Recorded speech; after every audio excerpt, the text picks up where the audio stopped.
ये पीछे से हमला करते हैं, ये सामने से कभी नहीं आते हमला करने, ये सामने कभी आने वाले लोग नहीं है। गलवान में हमें बात करने बुलाया था और पीछे कर दिया। 1962 में इन्होंने कहा हिंदी चीनी भाई भाई, फिर वही कांड कर दिया। तो जब अगर आप इनकी फितरत समझो, ये सामने से कभी नहीं आएंगे लड़ने, ये पीछे से। वो भाई मिसाइल तो आपके पास है माना, पर उसको चलाने का औकात और जिगरा भी तो रखो। वो कहां से लाओगे? वो दुनिया के किसी बाजार में नहीं बिकता ना। बिल्कुल ऐसे। इंडिया के साथ हमने कैसे ताल्लुकात रखने आने वाले दिनों में, ये भी बहुत इंपॉर्टेंट है। ठीक है, और जाहिर है कि कोई भी जंग इस वक्त नहीं चाहता, कोई भी जंग नहीं चाहता, कोई भारत ने पूर्वी लद्दाख में सीमा के पास लड़ाकू विमान उड़ाने को लेकर चीन को सख्त चेतावनी दी है। भारत ने चीन से अपने लड़ाकू विमानों को लद्दाख सीमा से दूर रखने को कहा है।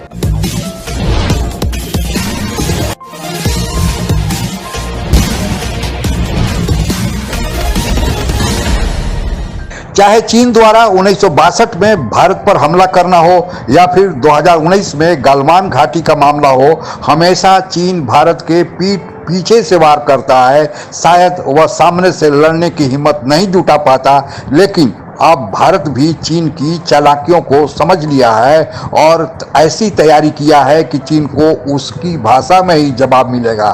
पाकिस्तानी मीडिया इस पर क्या कह रही है, आइए सुनते हैं। ये पीछे से हमला करते हैं, ये सामने से कभी नहीं आते हमला करने, ये सामने कभी आने वाले लोग नहीं है। गलवान में हमें बात करने बुलाया था और पीछे कर दिया। 1962 में इन्होंने कहा हिंदी चीनी भाई भाई, फिर वही कांड कर दिया। तो जब अगर आप इनकी फितरत समझो, ये सामने से कभी नहीं आएंगे लड़ने, ये पीछे से मौके पे धोखा, ये इनका डॉक्ट्रिन हो। अब जब ये चाइना इतना ज्यादा बोलता है ना, तो समझिए वो कुछ नहीं करेगा। फखर भाई जिसको करना होता वो करके दिखा था। पुतिन को हमला करना था, कर दिया ना। पुतिन की औकात ही कर दिया। पूरी नेटो एक तरफ, पूरी अमेरिका एक तरफ, पूरा यूरोपियन यूनियन एक तरफ, तकरीबन पूरी दुनिया एक तरफ है, एक तरफ। तब भी पुतिन ने हमला कर लिया।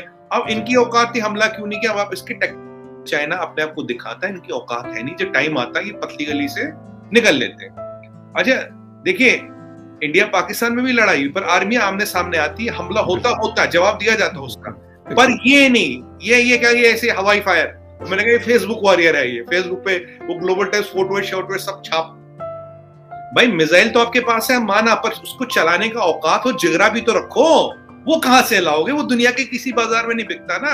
बिल्कुल ऐसे। इंडिया के साथ हमने कैसे ताल्लुकात रखने आने वाले दिनों में, ये भी बहुत इंपॉर्टेंट है। ठीक है, और जाहिर है कि कोई भी जंग इस वक्त नहीं चाहता, कोई भी जंग नहीं चाहता, कोई लड़ाई नहीं चाहता, लेकिन उसके साथ ही जो पाकिस्तान के कंसर्न्स हैं उस पर हमने खड़ा रहना है, जो हमारा मौक़िफ़ रहा है इतने सालों का।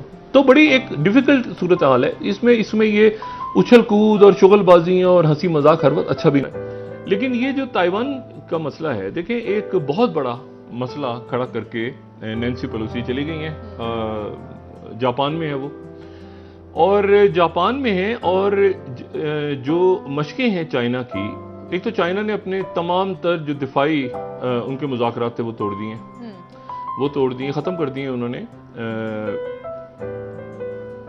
अमेरिका के साथ। भारत ने पूर्वी लद्दाख में सीमा के पास लड़ाकू विमान उड़ाने को लेकर चीन को सख्त चेतावनी दी है। भारत ने चीन से अपने लड़ाकू विमानों को लद्दाख सीमा से दूर रखने को कहा है। Chief marshal B R. चौधरी ने हाल ही में बातचीत करते वक्त कहा था कि भारत एलएसी के पार की हवाई गतिविधियों पर लगातार नजर रख रहा है। उन्होंने कहा था कि जैसे ही हम एलएसी पर किसी भी चीनी गतिविधि को देखते हैं, हम भी अपने लड़ाकू विमान तैनात कर देते हैं। उन्होंने बताया कि भारतीय सेना पूर्वी लद्दाख में एलएसी पर रडार लगा रही है ताकि हम हवा में होने वाली किसी भी गतिविधि, चीन सीमा का पालन करे। अगर वो सीमा में नहीं रहेगा तो भारत भी उसे सबक सिखाने के लिए पूरी तरीके से तैयार बैठा हुआ है। और यही कारण है कि जैसे ही चीनी लड़ाकू विमान भारतीय सीमा के आसपास दिखाई देते हैं, भारतीय लड़ाकू विमान भी हवा में उड़ान भरकर सीधे सीधे चीनी लड़ाकू विमानों पर निगरानी रखने लगते हैं, ताकि अगर वो कुछ भी मिस एडवेंचर करें तो उनके मिस एडवेंचर का भारत करारा जवाब दे। कभी पार्क रखवाता, कभी एयरपोर्ट रखवाता, कभी कुछ करता, कभी कुछ करता। बिल्कुल। कहता जी हमारे पास पैसे नहीं, हम दे नहीं सकते। ठीक है जी, कोई बात नहीं, आपकी मर्जी मत जी। यही चाइना जिसको पाकिस्तान ऑल वेदर फ्रेंड कहता है, आयरन क्लैड ब्रदर कहता है, सीरिया में जिसकी आबादी 1.8 करोड़ है, वहां $150 बिलियन इन्वेस्ट कर लिए चाइना ने, कर चुका। और आपको पता फखर भाई, सीरिया से एक पैसा वापस नहीं आना, वहां हालत ही नहीं पैसा देने की। जहां आप सीरिया में $150 बिलियन लगा रहे, वहां आप यहाँ $1.5 बिलियन नहीं दे रहे। और पाकिस्तान कहता ऑल वेदर फ्रेंड ब्रदर, ये वो। बिल्कुल। किसका ब्रदर? और देखिए कल के जो मसला हुआ, रशिया और पाकिस्तान को छोड़ के सीरिया ने भी उनको सपोर्ट नहीं किया, उसने भी मुंह नहीं खोला। किसी कंट्री ने, 200 से ज्यादा कंट्री, किसी कंट्री ने सपोर्ट नहीं किया। अब मैं यहाँ सवाल ये पूछूंगा, अगर वहां $150 बिलियन देने को, तो यहाँ $2 बिलियन देने को क्यों नहीं है? और दूसरी बैलिस्टिक मिसाइल वो कह रहे हैं गिरे हैं।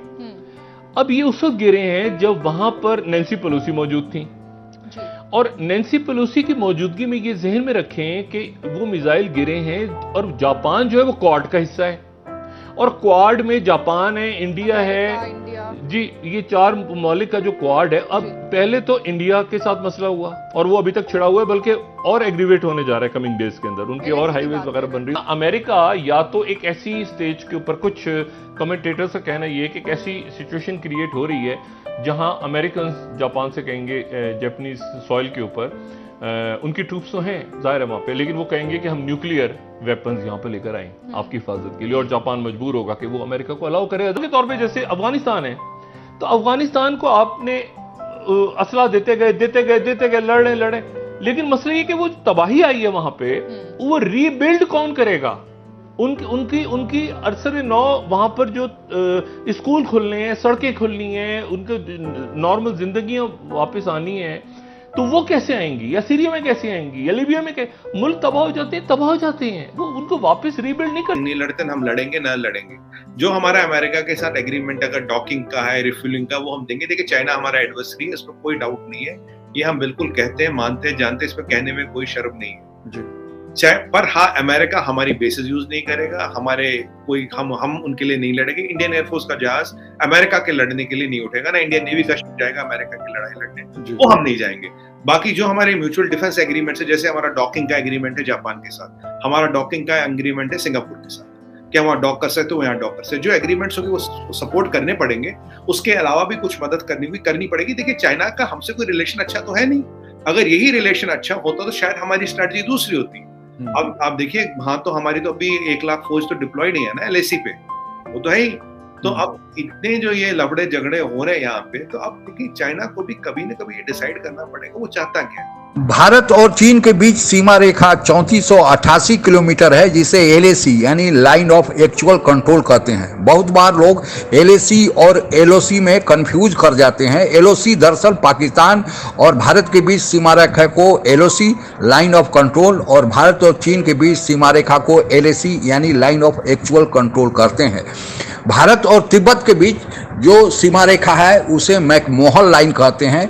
हालांकि अब उस तिब्बत को भी चीन ने अपने में हजम कर लिया है, यानी उसे अपने शासन के अंतर्गत ला दिया है। हालांकि वहाँ के जो धार्मिक गुरु हैं दलाई लामा, वे भागकर आकर भारत के धर्मशाला में शरण लिए हुए हैं, और यह भी चीन को खटकता है कि आखिर क्यों दलाई लामा को भारत ने अपने यहाँ शरण दे रखा है। हालांकि अभी भारत ने वहाँ लद्दाख में दलाई लामा को पिछले महीने विजिट कराया था, उससे चीन की भौहें ज़्यादा तनी हुई है, और भारत चाहता है कि चीन यह समझ ले कि अब भारत झुकने वाला नहीं है, क्योंकि भारत के साथ 2 सीधे जंग, एक 1962 में भारत अभी तैयार नहीं था, क्योंकि 1947 में भारत स्वतंत्र हुआ था और भारत अपने विकास के मार्ग पर चल रहा था। हम अपने को समेट रहे थे कि कैसे हमारी जो बिखरी बंटवारे के बाद जो हमारा बिखरा हुआ व्यवस्था है उसे समेटा जाए और आगे की ओर बढ़ा जाए। और चीन के साथ भारत ने एक अच्छा समझौता भी किया था, हिंदी चीनी भाई भाई और पंचशील। लेकिन 1962 में भारत के कमजोरी का फायदा उठाते हुए चीन ने हमला कर दिया और अक्साई चीन वाला इलाका जो भारत का भूभाग था उसे अपने कब्जे में ले लिया है, जो आज तक कब्जा में बना हुआ है। और यह भारत के हमेशा इतिहास में एक नासूर बनकर चुभता रहेगा जब तक भारत पलटवार करके उससे वापस न ले। हालांकि अभी जो हाल का मामला है, भारत और चीन के बीच सीमा पर जो तनाव है वह 5 जून 2019 को शुरू हुआ था, लेकिन उसकी जो गंभीरता देखने में आई वह 15 जून 2019 को हुई, जब चीनी सैनिक जो नो मैंस लैंड है वहां पर आकर एक परमानेंट पोस्ट बना रहे थे और भारत सरकार के कुछ सैनिक ड्यूटी पेट्रोलिंग में थे, उन्होंने उसका ऑब्जेक्शन किया और चीनी तैयारी करके आए थे, हाथ में रड और तार वाले हथियार लेकर आए थे और पीछे से हमला कर दिए। और उसमें हमारे एक कमांडिंग अफसर संतोष बाबू सहित 19 जवानों को शहीद होना पड़ा। हालांकि चीन के तरफ से भी कभी 40 या 50 के बीच लोग ऊपर की ओर गए जिसको चीन स्वीकार तो नहीं करता है, लेकिन जो रूस की मीडिया तास है और अमेरिकन मीडिया ने जो बताया उससे यही लगता है कि हमारे रणबांकुरों ने मुंहतोड़ जवाब दिया था और अभी तक करीब 50 से 60 हजार सेनाएं बॉर्डर पर बैठी हुई है, आंख से आंख मिलाकर बैठी हुई है और अभी तक 14 दौर की मिलिट्री स्तर की वार्ता हो चुकी है, लेकिन अभी तक उस तनाव में कोई कमी नहीं दिख रही है। हालांकि कुछ छोटे छोटे जगहों से दोनों देशों ने अपनी अपनी सेनाओं को हटाया है। हालांकि भारत और चीन के सीमा रेखा को लेकर बहुत बड़ा कंफ्यूजन रहता है कि आखिर भारत कहता है कि हमारे इलाके में कोई घुसपैठ नहीं हुआ, चीन कहता है कि हमारे इलाके में घुसपैठ नहीं हुआ, फिर तनाव किस बात का? दरअसल भारत और चीन के बीच एक बफर जोन है, यानी नो मैन जोन। उस इलाके में दोनों ओर के सैनिक यानी LAC के इस पार और उस पार दोनों ओर एक ऐसा इलाका डिमार्क कर दिया गया है, चिन्हित कर दिया गया है कि इसमें केवल पेट्रोलिंग के लिए सैनिक आएंगे और फिर पेट्रोलिंग करके पीछे चले जाएंगे।